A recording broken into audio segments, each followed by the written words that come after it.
Por lo tanto, el amor, efectivamente, Melania, yo creo que todos lo sabemos, pero el amor es uno de los mejores antídotos a los momentos malos. Marian, me gustaría que nos contaras cómo afectan las emociones y los pensamientos al organismo. Y por otro lado, ¿qué nos sucede cuando nos preocupamos por algo constantemente? Bueno, yo creo, Melania, que esto es de los temas más apasionantes y probablemente de los que más me gusta hablar.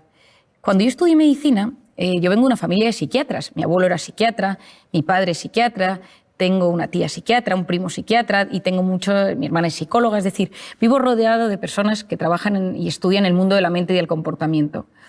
Pero me costaba, mientras yo estudiaba mis apuntes y mi carrera de medicina, ver que faltaba siempre el punto emocional a las enfermedades. Y yo creo que todos somos conscientes que estás nervioso y tienes taquicardias, tienes un examen y de repente pues tienes la tripa un poco más revuelta o de repente se te duerme el párpado. Es decir, hay síntomas físicos que tienen que ver con las emociones.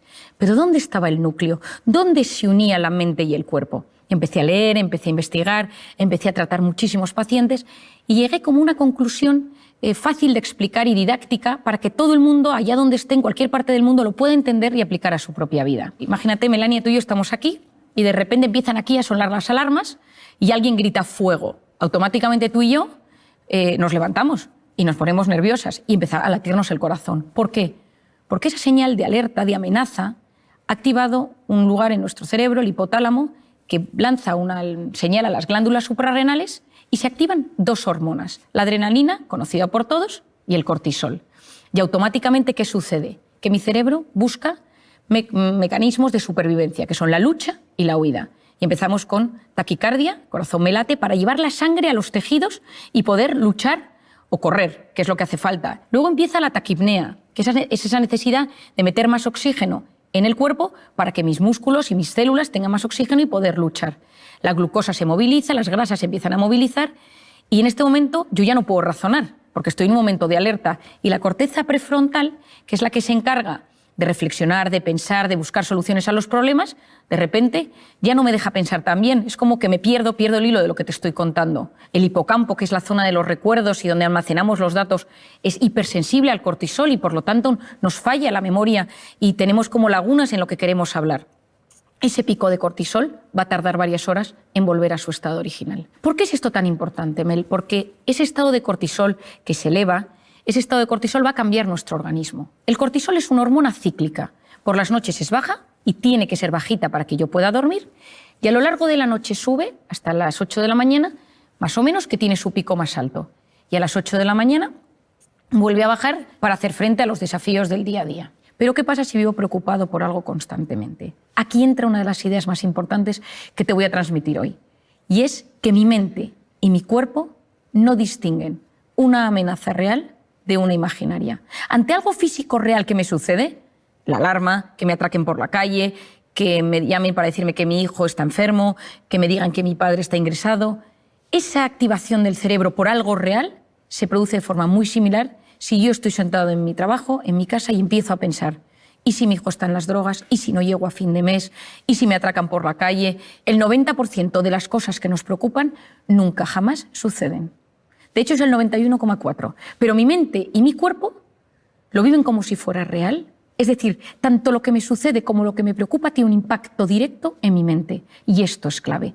Porque si más del 90% de las cosas que nos preocupan no suceden, eso lo que va a significar es que yo voy a inducir en mi organismo un estado de alerta mantenido. Lo que yo denomino, de forma sencilla, una intoxicación de cortisol. Y empiezo a inducir a mi organismo a entrar en lo que denominamos el sistema nervioso simpático, que es ese estado de alerta donde se segrega cortisol. Y esa intoxicación de cortisol va a generar cambios a 3 niveles en mi organismo. A nivel físico, se me cae el pelo. ¿Por qué se me cae el pelo?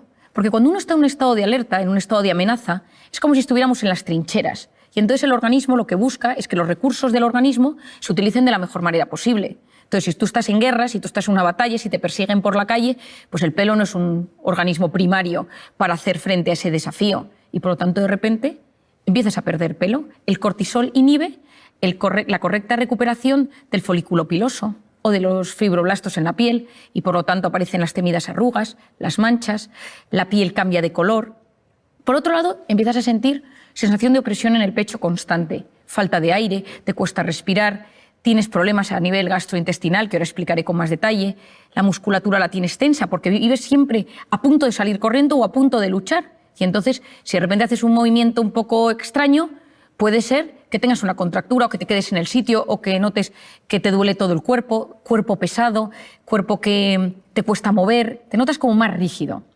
Esto a nivel físico, pero también el cortisol altera el funcionamiento de los estrógenos, de la progesterona o de la testosterona. Cuando uno conoce cómo funciona esta hormona, sabe que uno cuando vive intoxicado de cortisol, en el cuerpo suceden muchos temas. Pero hay uno clave, Melania, que te quiero explicar, y es que el estado de estrés mantenido lo que va a hacer es modificar el sistema inmunológico. Y para mí aquí está la clave. En un momento de estrés puntual, el cortisol actúa como antiinflamatorio. Pero cuando el organismo vive constantemente en un estado de estrés crónico, lo que sucede es que se disocia el sistema inmunológico, la inflamación, el cortisol y el cuerpo, y lo que sucede es que nos empezamos a inflamar. Gastritis, gastroenteritis, amigdalitis, colon irritable, dermatitis, es decir, entra una inflamación latente, ligera, leve en el organismo, que es muy peligrosa.